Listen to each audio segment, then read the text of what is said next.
What we want to do today is obviously introduce everybody to Frame as a company. I think for many of you guys, Frame is a new technology that's out there that basically is going to allow you to take your desktop applications, publish them to the cloud, and obviously connect to your Panzura storage.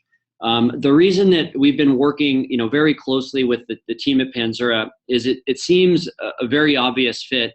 That once you basically have deployed your Panzura storage environment across your multiple sites or multiple offices, the beautiful thing is that infrastructure is automatically syncing all of your data to the cloud, to allow you to have a single source of truth, to allow you to recover different sites if one of your Panzura controllers goes down.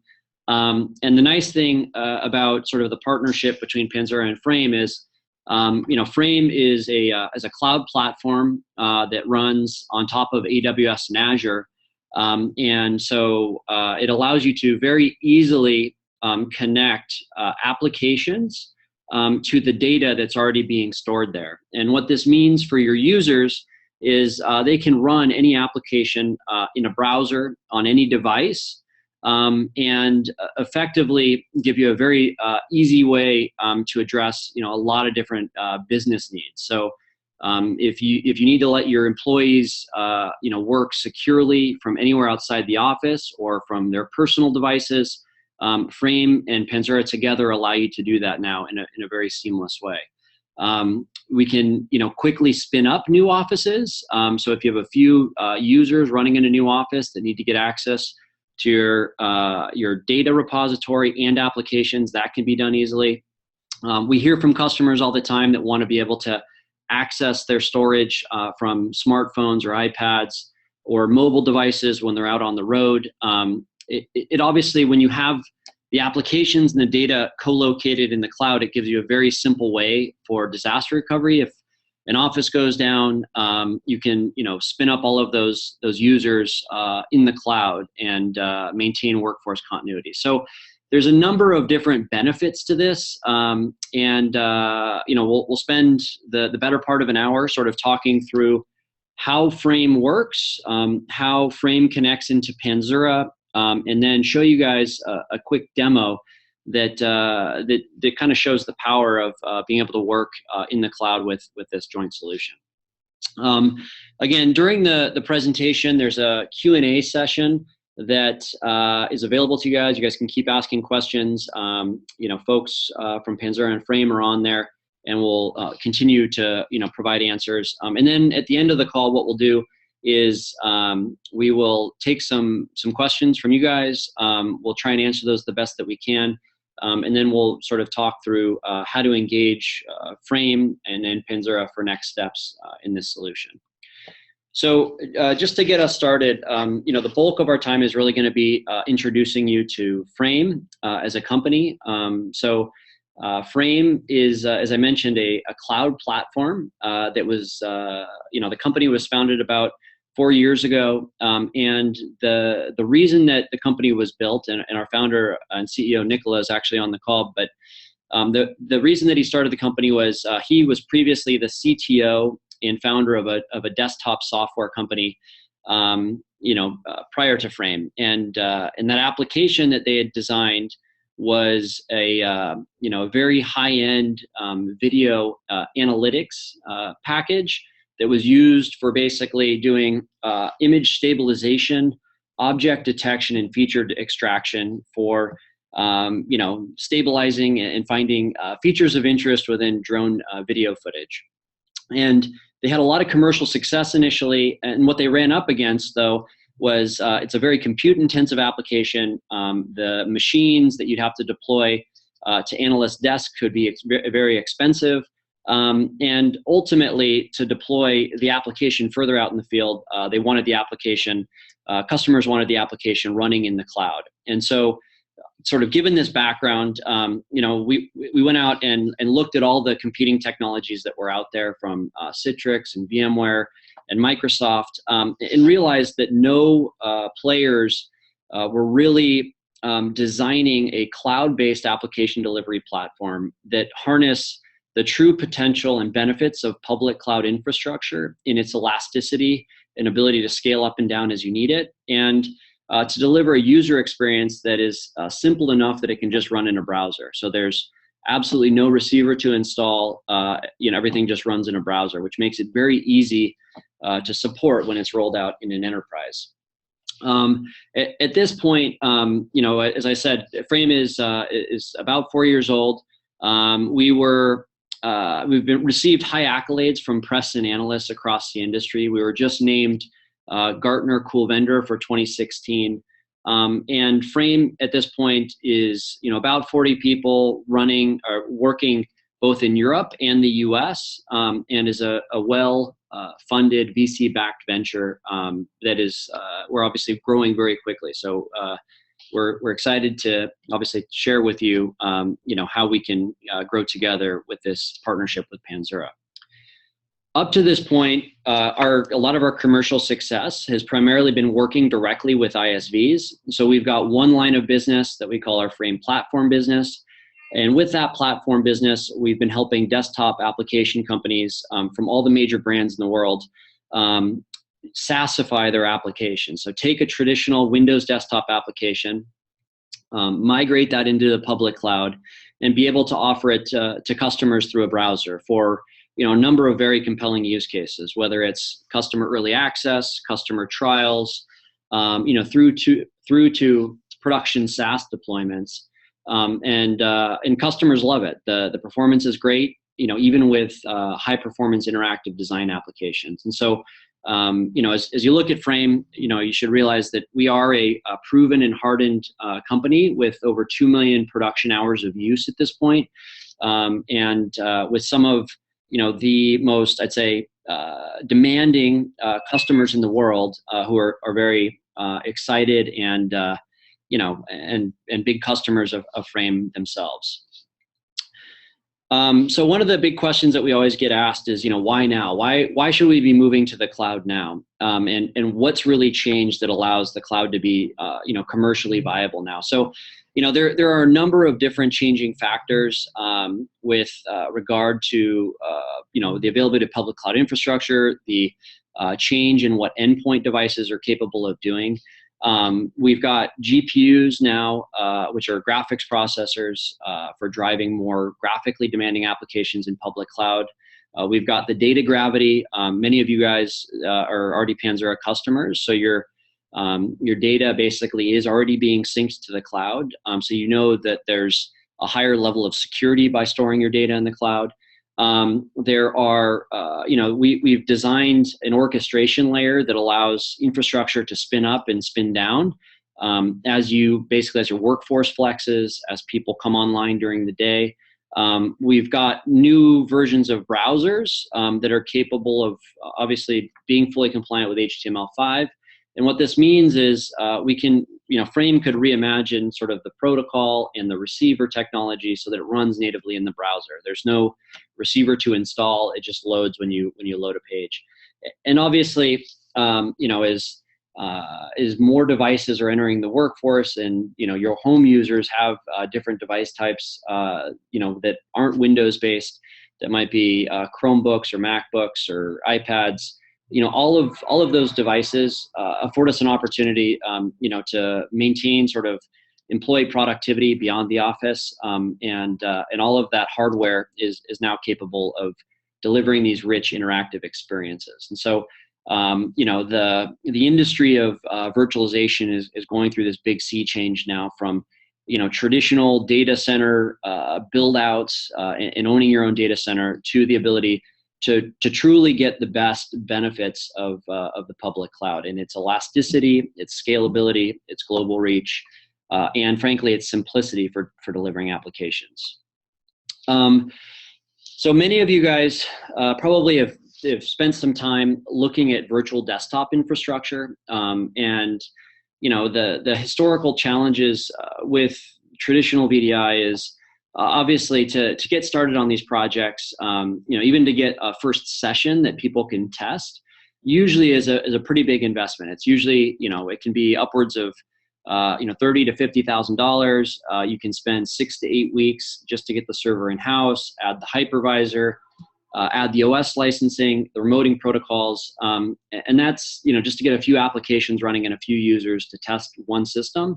And so the complexity of trying to scale this is pretty daunting because there are so many vendors involved.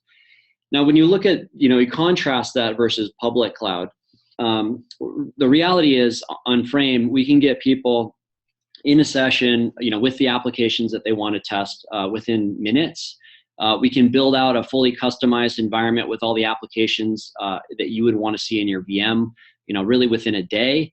And you can deploy, to different data centers around the world, almost instantaneously. And so it's a much faster, more agile, more flexible environment to be working in the public cloud than to be building and owning your own data centers.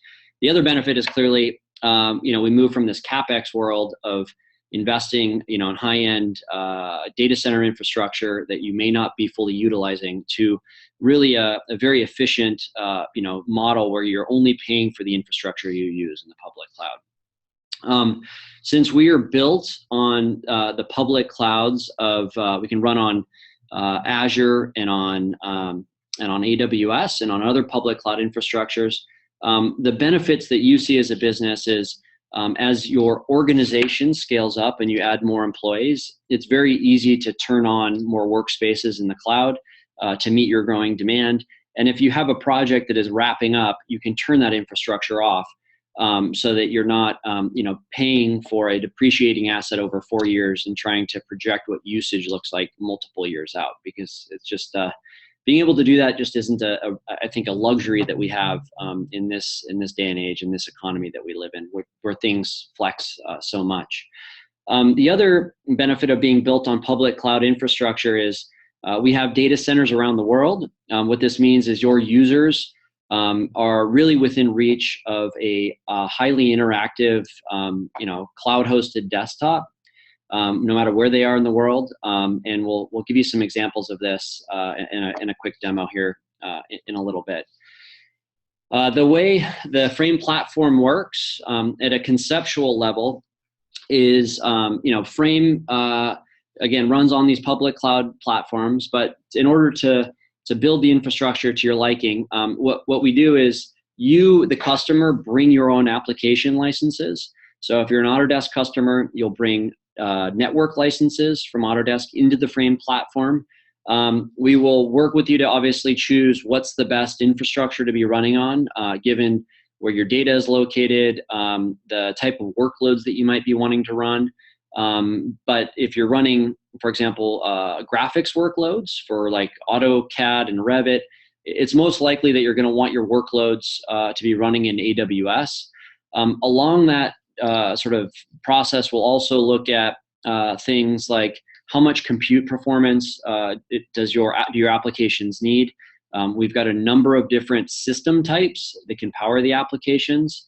And then obviously we want to be able to put the users in as close a proximity to the data center as possible. So we choose the data center in the region. Some businesses want to add a single sign-on, so that when they're logged into the corporate environment, they're automatically logged into Frame. So we've got plugins for some standard SSO connections. We also have the ability to add new SSO types, on a kind of on a one-off basis. And then typically when we get the application set up in the cloud, one of the big questions is, okay, now how do I connect my cloud storage environment? And so we'll spend some time explaining a little bit about how that gets set up with Panzura today, and show you a demo of it working in a bi-coastal manner. But by default, Frame actually does support file sync and share. So if you want to get sample test files up into Frame, frankly, it's very easy to use Dropbox, Box, and Google Drive. And then we've got the flexibility to add other servers into the environment for potentially map network drive, potentially a VPN access back into your offices.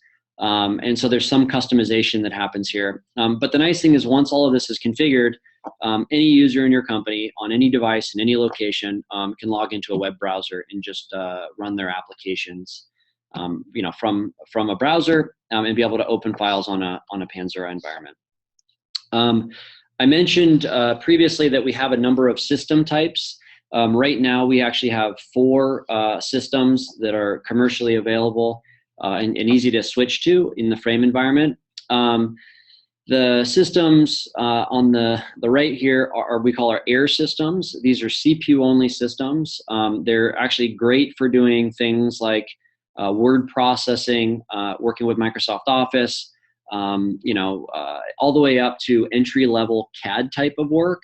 As soon as you move kind of beyond 2D CAD and drafting up into 3D design work, typically what you want is a dedicated graphics processor. And so, we can support users that are power users running Revit, running, some of the more complex 3D design applications with our Pro 16 gigabyte system. This has 4 CPU cores, 16 gigs of system memory, and a dedicated NVIDIA Grid GPU. So this is comparable to, a high-end workstation in the physical world. And then for specialty workflows, we actually have the ability to switch to these on-demand render stations. We call this a visual supercomputer in the cloud. It actually has 16 CPU cores, 4 GPUs, and in the physical world would be the equivalent to a $15,000 to $20,000 workstation, which you can rarely afford to put at everybody's desks. So what's nice is at certain parts in your workflow where you want to do interactive design visualization, for example, you can switch to that performance and truly visualize the building or the scene that you might be designing. We've also worked, as I mentioned, very closely with a lot of the ISVs, and I know many of you are using. You're using Autodesk applications. So I will actually ask a quick question of you guys, which is, how many of you guys today are using AutoCAD and Revit? And so you'll see a quick poll pop up. It looks like 100% of everybody is saying, yeah, they use these, maybe 1 to 2 saying they aren't using AutoCAD and Revit. The good news is we work very closely with the business groups at Autodesk to certify Frame as the only cloud platform that they'll support these applications running on. And we've got a number of customers in production running AutoCAD and Revit. And so I'll spend a little bit of time talking to those workflows. It looks like 85% of people are running these design applications, which is great to know. Sorry, let me go back to presentation mode here.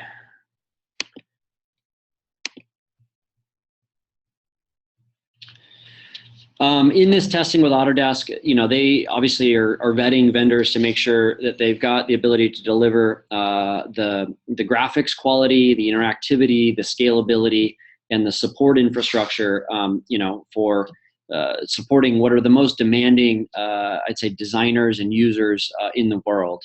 And so, the fact that Autodesk has certified this as a platform, I think, is another great testament to the quality of the experience that your users can expect on Frame. For those of you that obviously have deployed Panzura, and I will assume most of you have, you guys are very familiar with this architecture. Typically, Panzuras are used in multi-site environments. So you have an office in London, or sorry, in New York. You have an office in London, and automatically, if you add a file in your New York office, the metadata in the file, the blob, are basically backed up to cloud storage. And the cloud storage options, there's customers running on S3, there's customers with the cloud-backed storage on Azure, and there's customers actually doing some storage on private cloud. And so there's a range of ways that you can back up those Panzura environments. The nice thing, though, is once this data is actually backed up to a cloud environment, what we can do is we can add another cloud, a workload cloud, which is running your applications. And we can add a virtual Panzura controller. And what this does is it's like adding another office to your company, and that office happens to be running in the public cloud. So the virtual controller, if your users try and access a file, will basically cache those files in close proximity to the application, which means file opens, file saves are extremely high performance. Just like you're working on your corporate network with a Panzura controller, the performance only gets better when you go to the cloud. And then your users, because they can access Frame and the applications that they want to run, through any device, they can access those on a tablet, a MacBook, a Chromebook, to facilitate these new workflows of spinning up a new office, disaster recovery if an office goes down, letting your users work from home or from client sites in a very efficient and fast manner, and obviously in a very secure manner. So what I want to do is I want to dive into how Frame and this virtual controller work a bit, and then show you guys a quick demo of both Frame and how we access the Panzura virtual controller for file locking, and what that means obviously for users. And in order to demo this for you guys, we had to set up a multi-site configuration in the cloud. So we started with building a Frame virtual private cloud in North Virginia. We have basically a number of applications published. Those applications for each user are running in what we call the user virtual machine. The applications are, when they're launching, are grabbing licenses from a license server that's also running in Virginia. And then we basically peered a Panzura virtual private cloud to the Frame private cloud. In that virtual private cloud, we've got a domain controller so that we authenticate against that domain controller to get into the virtual Panzura controller to map the files that we would want access to through the Panzura S3 bucket, which is running in Virginia. And so that is sort of a regional setup for connecting Frame into a Panzura environment. And then obviously we wanted to show that file locking across multi-sites and data synchronization and everything worked as it should across multiple sites. So we basically replicated this environment from the East Coast to the West Coast. You can see we have a VPN gateway connecting these two environments in the cloud on the Frame side, and a VPN gateway connecting the environments on the Panzura side.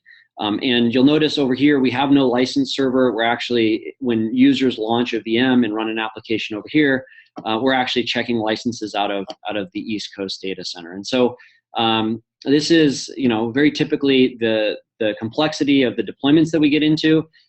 There's some configuration, based on your, obviously your user proximity, your office locations, but at the end of the day, we can get these environments set up, very quickly and get your users on. So let me switch over here and show a quick demo of what this looks like. So when you log into Frame, what you're going to notice is the Frame environment, you start in a launch pad where you have all of the applications that your users might want to run, running in a single pane of glass. We can do things like connect files and file sync and share storage. Users can switch the system types that they want to use to power these applications. But what we can then do is I'll switch over to the East Coast environment, make sure these systems are running, as we can launch any of these applications. Whoops, sorry. I apologize. The conferencing tool and my demo are interfering with each other on my screen, which you guys can't see. But basically, if I log into this environment, this is on the East Coast. I'll create another tab here, which allows me to log into the West Coast. Let me go back to admin. This user interface that we're looking at is our super admin interface. You can see we've created these accounts in multiple regions. On the West Coast, I can log into this account. I can obviously log into the storage environment on the West Coast. In this tab, I am actually running the kind of the same type of setup on the East Coast. Since we've got the Panzura controller in the environment, you can see we haven't authenticated yet against AD. I can, click on this environment. It's going to basically ask me for a username and password. On the East Coast, you can see I'm logged in as Frame 2. I can log into this environment here. I'll go over to this other environment. I'll do the same thing. So on the West Coast, I'm logging in as Frame User 3. I authenticate against the AD, and then obviously all the files that I want to access get mapped. And so just a very easy demo to show that everything works is if I'm on the West Coast and I want to run, for example, Microsoft Word, I can launch that document there, and it's going to launch here, and it'll tell me, hey, this is a test document. Let's edit something. If I try and access that same document on the East Coast, what it's going to say is, hey, somebody's already using this file. Once this gets going here, do you want to edit this as a read only, or do you want to receive a notification when the file's available for editing? So, file locking between these two geos is obviously working. If I say I want to receive notification when it's available, it'll basically give me access to a read-only version of the file in the interim. But when I come over here, I edit something, I save it back to the environment, and I close out of the Word application. It's going to take a few seconds to synchronize basically back to that central repository and release the file lock on the East Coast. But as soon as it does, I get notified as a user. It's now available for editing. I can edit this as a read-write document. The changes are made, and all is good. So obviously that gives you a very simple, demonstration of kind of the power of file locking between multiple geos, and all of this can link the applications, very seamlessly to the storage environment on Panzura. So if I disconnect here, I'll explain a little bit more about how Frame works, and sort of how you publish applications, and what the administrative side of Frame looks like. When you are done building the image, though, this is the whole experience that your users see is, they can, double click on any application and it's going to launch for them that application. In their browser, we've got this session bar, where on the bottom left, we give users a visual indication of what network performance looks like. So just like on your cell phone where you've got, 5 bars, we basically tell people how good their bandwidth is, what their ping time is to a server. So I'm running in California. I'm accessing this East Coast environment. The ping time is 82 milliseconds. It's telling me I'm 2,400 miles away from that server. And so we typically recommend for interactive applications, you're under 100 milliseconds for doing design work, 3D design work. With word processing types of applications, you can stand a slightly higher latency. But that's something that we're going to want to test with your users, to make sure that they're getting the performance that they want. The other things within the session bar here that you can do is you can upload local files into the environment. You can copy and paste your local clipboard into the environment. And then if you come into the gear icon, it's a truly multi-app environment. So I can switch between an Explorer, the applications that I might want to run. I can launch all of these applications and copy and paste between them. So it's truly a multi-application workspace that's available to your users in the cloud. So very, very I think well understood model for working between applications we've carried over into Frame. So if I disconnect from this environment, as I mentioned, this is what your users see. From an admin side, the way that you would build an image is admins to the account see this extra, a few extra options in here. One basically says to go into your, allows you to go into a dashboard. This is an administrative dashboard. And on the administrative side, we can do things like obviously power on the system, open a web browser on that system, download and install applications, and build what we call our sandbox image. Our sandbox image, is really the set of applications that we're going to be publishing to a work group of users. And then, so after we've sort of downloaded and installed and loaded all those applications that we might want to run, we'll then publish the environment into production. That production pool is effectively what we're doing is creating a copy of a VM for every user that's going to come on the system. So they've got their own, clean system ready for them when they come to log into the system. The other things that we can do, because this is not only kind of an application remoting and publishing platform, but it's also an orchestration layer, is we can set rules on what system type do we want to power the systems when users log in. We can choose from one of the 4 system types that we talked about. In this system, in this demo system, since we're just doing word processing, we're running on what we call an air system. If we're running design applications, we would use a pro system. And then we can also set rules on instance management. So if your users are going to come in at 8 o'clock in the morning, we can basically automatically warm systems up so that when they log in, they are immediately into their applications. They're not waiting for a system to boot in the cloud. That obviously gets the user away from having to wait from the typical 2 to 3 minutes for Windows to boot. So we can set rules based on time of day.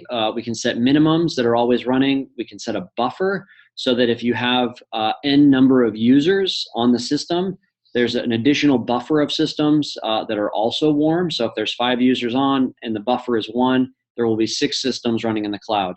As that 6th person logs in, a 7th system will be turned on if the buffer is 1. And then we can set maximums, obviously, so that we can control how many users we have on the environment, how many, resources we're designating for our team of users. And like I said, you can set sort of rules around time of day that stuff turns on. The other things that users can do, or administrators can do, is you can come in and you can start to see, utilization of the system and visualize usage over the course of weeks, months, et cetera. What's nice about public cloud infrastructure is you're only paying for really the time under the curve here, under the red curve. This pink curve is effectively the maximum number of users you're allowing into your system. And so what this does is it gives you a very easy way to visualize the utilization of cloud infrastructure, to see cost savings versus building a VDI environment where you're going to have to build to your peak capacity. What's nice about public cloud is it scales to meet your peak needs. And so there's no wasted infrastructure in that case. And so you can visualize this very easily. So that's kind of a quick tour of the administrative side of Frame. And then, and as I showed you, I'm actually running this demo, for example, on a MacBook Air in a Chrome browser, running Word, Revit, applications that aren't necessarily deployed and supported on Macs. So I'll flip back over here to some slides. We just went through this quick demo of the environment. So typically, the next question that people have is once they see the performance of Frame is they want to get into understanding, pricing. How do they build out their desktop image? Where does pricing start? How do your plans work? And so in this regard, I think, we can give you kind of a base idea of where small businesses start, and those small businesses are working off of kind of a click to buy option of what Frame is, with a specific disk size, without utility servers and license servers and VPN gateways and all of this stuff. And that that business model, the way that it works is there's what we call a subscription component, which is a per named user component. And there's going to be a use component based on how much infrastructure you use. So to give an example here, and this is published on our website, the Plus plan of Frame is $27.99 per user per month, and that has 1,000 credits included. And basically what happens is credits get consumed based on the infrastructure that you're using in the cloud. So lower end systems are going to consume less credits. higher end systems are going to consume more credits, and I'll give you an example of that in a minute. The big thing to note, though, is if you have a group of users all on the Plus plan, it's like a big family shared data plan. So your entire company is going to share those credits. If some users are less active and some are very active in the cloud infrastructure, those things even out. We make sure that the business credits are fully consumed before buying these extra credits for additional hours of infrastructure. Most companies, though, look at this as kind of a starting point. Frankly, I think almost everybody on this call is going to need to basically connect to their Panzura environment. So what happens is we start building out, again, VPN gateways and peering to other cloud infrastructure. And so we have kind of a more semi-custom, pricing.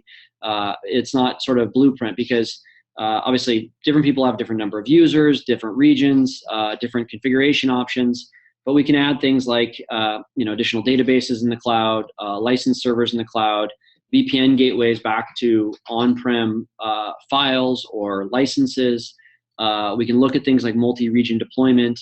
And then we can also look at things like what we call app groups, where we build one master image for all the users in the company.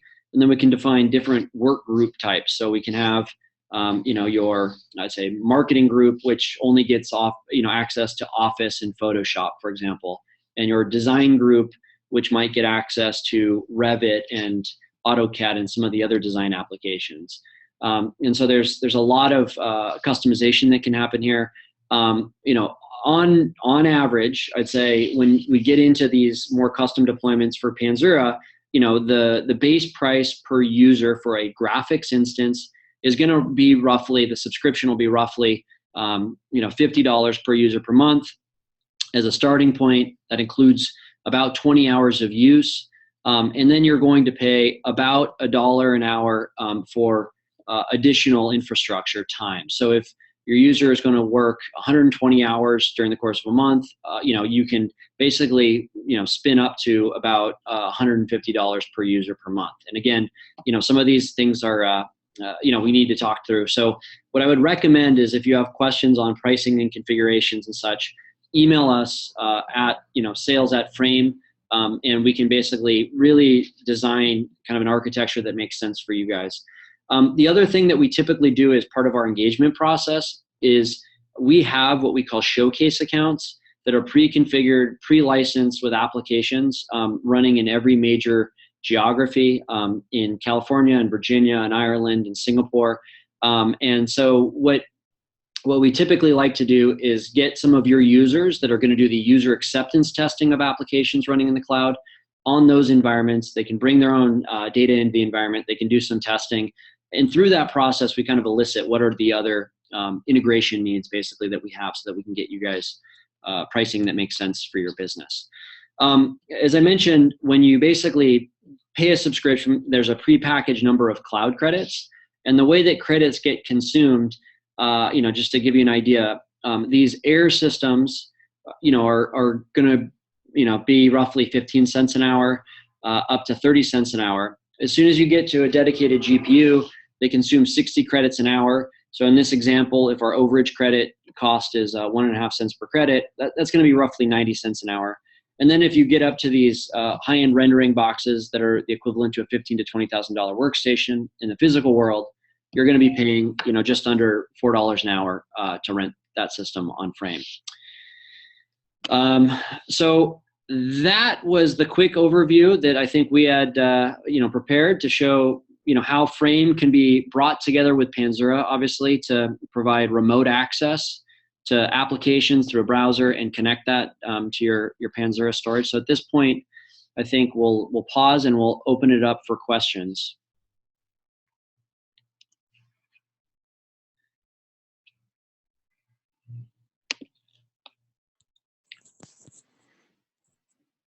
So Jeff, did we have any questions come in on the chat line?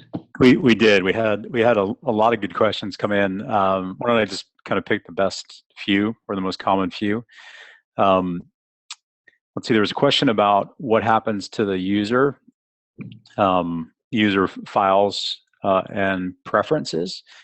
And the user basically comes in every time to a brand new clean virtual machine. So these are stateless virtual machines. So the user needs to save off their data to their cloud storage. However, we can save off user profile information, registry folder, and file information, and that can be basically reinstated when the user comes back in and authenticates back into the VM. So that's a good question. Question just came in, how is time and usage calculated? And are you charged for inactivity? And so Justin showed that credit sheet basically. So depending on the system type that you choose, Justin, if you want to jump back to slide 17, time is basically done on a 1 hour increment. So if you're on the system for 55 minutes, that's an hour. If you're on the system for over an hour, that's going to be into your second hour. So that's how that's calculated. Inactivity, as long as the machine is shut down, you're not going to be charged for that. And there are some settings within the dashboard that allow you to set inactivity and timeout as well to manage that. Yeah, I can go in here and show this really quickly. So, obviously, since it's a short call, we wanted to try and keep it pretty tight, but we can set rules on user interactivity. Or inactivity. So if a user doesn't type anything or use their mouse within 10 minutes, what we do in this case is we actually stop streaming from the cloud to the browser just to save bandwidth. And then if they go another 10 minutes without reconnecting to their VM, we effectively, gracefully, save the application and shut down the applications running in the cloud. And that's how we automatically help turn off infrastructure so people don't accidentally leave it on overnight. Okay, couple more good questions. What applications are supported? What are the limits to app support? And the answer there is this is a full Windows compatible system. So anything that runs on Windows will run here. And that's without exception. We've not run into a single app that doesn't run here. So the question was about, for example, Bluebeam. Bluebeam works. It's validated. They're actually using Frame. So again, yeah, any Windows app will work great here. Let's see, 2 more questions. POC, proof of concept trials available. How easily can apps like Revit be tested? Very easily. We can either put you on a preloaded account, as Justin's showing here, and you can just get user acceptance. You can get a sense for performance on Revit, AutoCAD, Inventor, Rhino, and we can put you on that showcase account, as we call it, within minutes. And then if you went to your own pilot, that's where you would start to do your license integration. As Justin mentioned, either a license server within the Frame environment, or you could VPN back to your on-prem license server as well.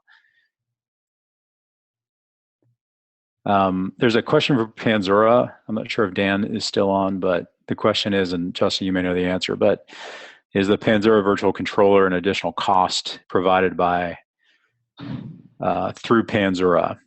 Yeah, so it looks like I don't see if Dan is on the.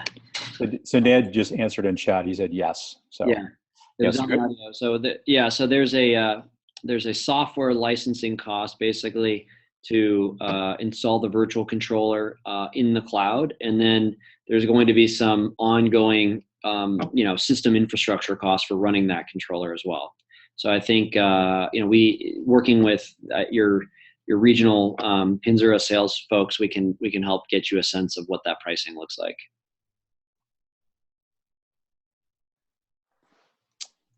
Okay, another question came in, and we should probably emphasize this point as well, is that we've got support. Justin talked about the authentication support, and we've just added Azure. So if anybody's using Office 365, that is supported. Azure AD is supported.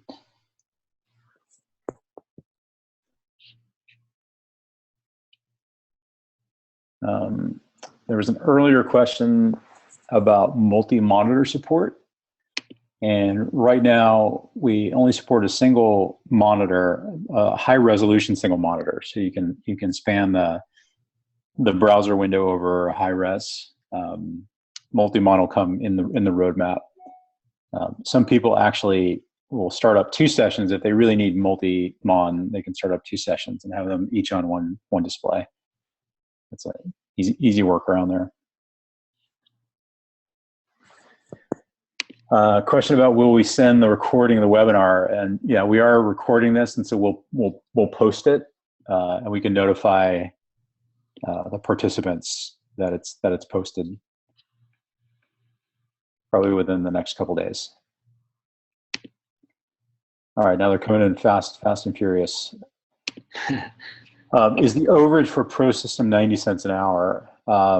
So, Justin, if you go to the chart on 17, this is understanding credits is kind of like understanding a new kind of currency. So, depending on the type of system you choose, there's a different credit value. So generally, the Pro 16 you can think about just for budgetary costs. You can think about the Pro 16, which is equivalent to a very nice high-end workstation, full GPU, full CPU, 16 gigs of RAM, being about a dollar an hour. In this example, it's 90 cents an hour, and that is for overage is no different than kind of in your contract cost. So there's no everything's consistent at those prices, those credit prices.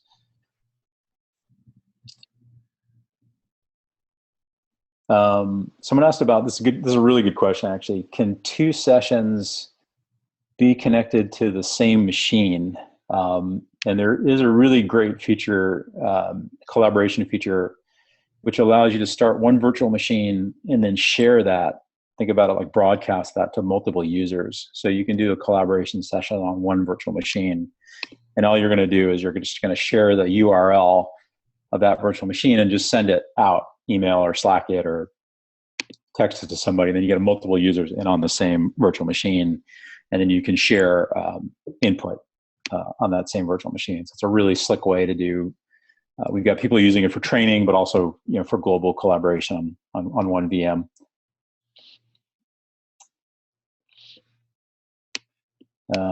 Question here about if we do 2 sessions to get 2 monitors, does that double the credit use? And it does. It starts two virtual machines in that case.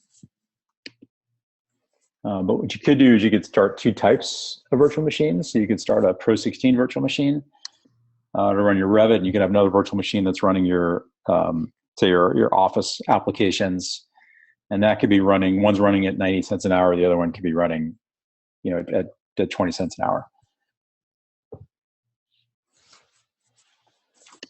All right. Can you control how many machines a user is allowed to start? So the user is only via a single login. The user can only start 1 machine at a time.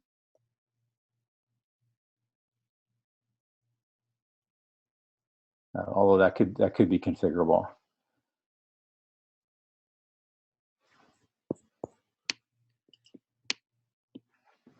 And there's a question, it says, it sounds like existing Cloud Panzura instances can utilize Frame for integration. So if you have I think when you say a Cloud Panzura instance, if you have a Panzura AMI already, a license for that can be used for integration with Frame.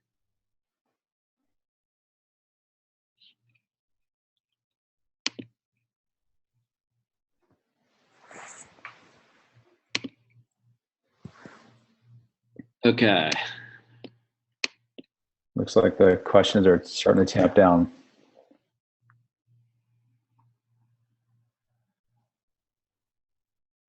Okay. Well, we want to obviously thank everybody for taking the time to join us on this webinar. We look forward to talking to you guys directly. If you have questions on more questions on frankly how Frame works, the Frame environment, you basically want to start doing some application level testing on your side, send us an email at sales@fra.me. Offline we can set up one-on-one meetings, talk you through the Frame environment some more, and then obviously start working with you guys to scope integration with your Panzura environment. So very, very excited and looking forward to working with you guys more as we move forward. So thank you all for joining the call. We will follow up probably in the next day with a link to this webinar so you guys can share it with other folks internally, and probably some survey questions to understand if we got to all of your questions. So thank you guys for joining.